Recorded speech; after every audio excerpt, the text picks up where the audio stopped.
So it's the second video for Lost Crusade, and we're going to look at the player versus player and the rally building in response to some of the comments by people like David F on the last video. If you did subscribe to the last video, which was looking at a speed build that you can use for Enyo, then you will have got a notification this morning to say that there was a new guide available, and I've since shamelessly deleted it because I felt I could do better. So in the first video, I talked about some of the content creators that are already out there, and there's a lot of material that's already talking about rally builds, but they're talking about hero skills that will work and which ones won't work, and it all gets really confusing. Judging by the attacks that I see in our server, then most players still don't understand how the troops work. And if you know how the troops work, then you can start to build some really fascinating rally stats. You're going to have to forgive me from using screenshots because since the update we've lost all the old battle reports, but this is just to show you what's possible. Here you can see that I've been able to take out 145,000 troops with just 3 players, 35,000 troops.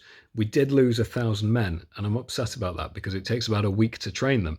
And if you have multiple attacks with this kind of casualty, then it means that you're going backwards because you're not going to be able to replace the troops as fast as you're losing them.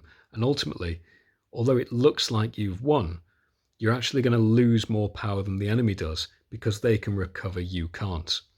So then we need to start getting better at this, and we start getting to the point where we can wipe out an entire barge with only losing 1 very brave dreadnought in the process.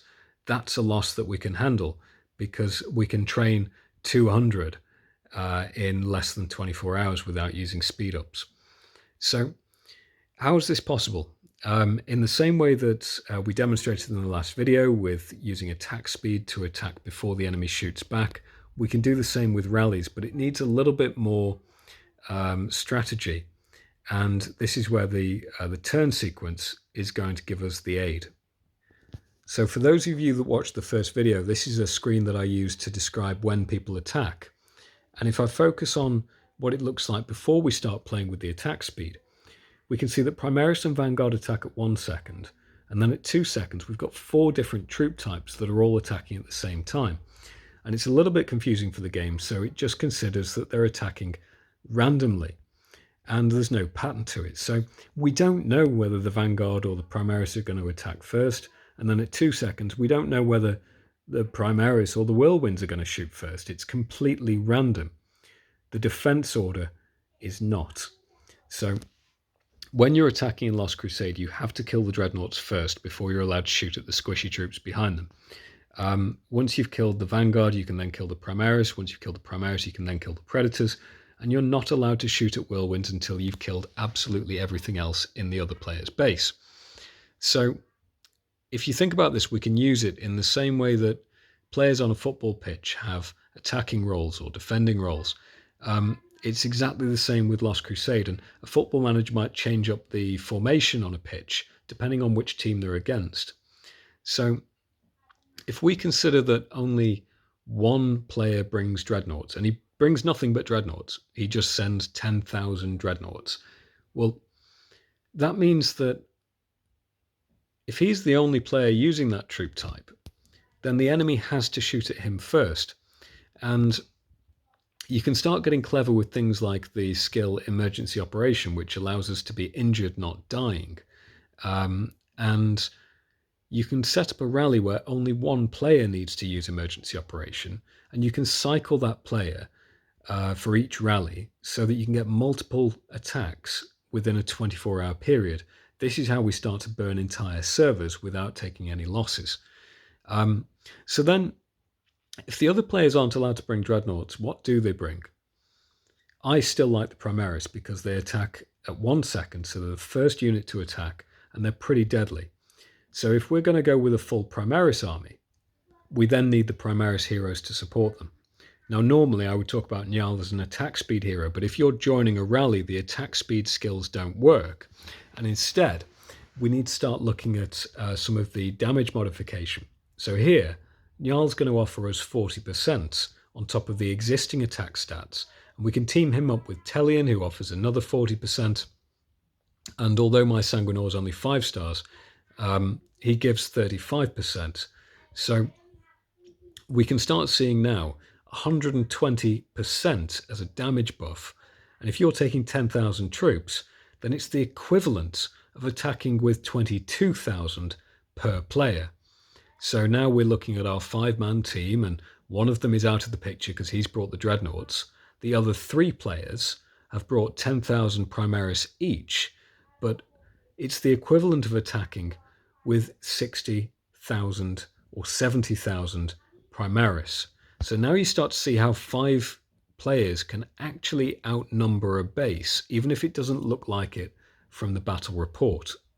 Of course, during a sustained fight, Primaris are a little bit weaker and they don't deal as much damage as something like whirlwinds or predators.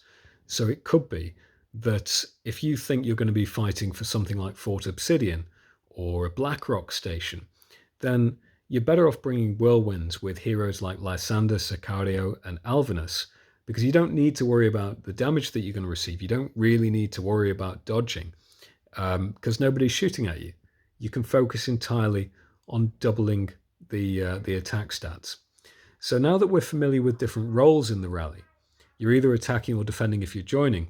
That leaves the attack lead position, which is, or the rally captain, which is what most of the other video creators are focusing on. I can't tell you which heroes to use because I don't know which ones you've trained up, and I don't know who you're shooting against. So it might be, for example, that it's pointless bringing an accuracy hero like Ulrich if the enemy's not using dodge heroes in defense. It would be a waste of a hero choice. What I will say is that you have a responsibility as a rally captain to protect the team that follow you. And if I was to use somebody like Sanguinor, for example, that would be a very irresponsible choice, because although it speeds my army up so I attack before the enemy does, it doesn't do anything for the team that follows me. If I slow the enemy down, then that's much better, because I'm slowing the enemy to a point where he attacks after the rest of my rally.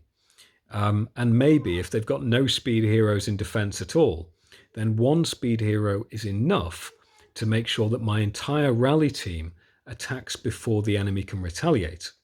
If I do that, then I can use the other 2 heroes to manipulate damage.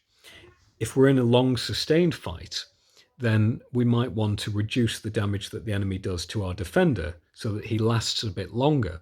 And I could use Vex or Cantor to do that.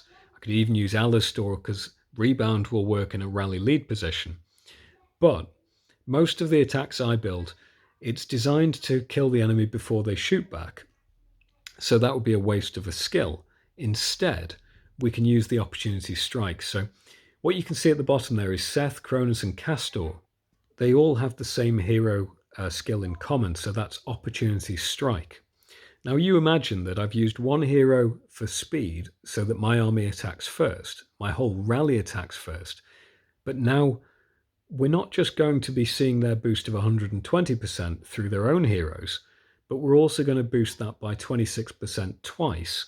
So now we're almost at the point where we're seeing a 200% damage boost on all of the attacks that take place. Hopefully this video has been enough to show you that results like this one are easily replicated.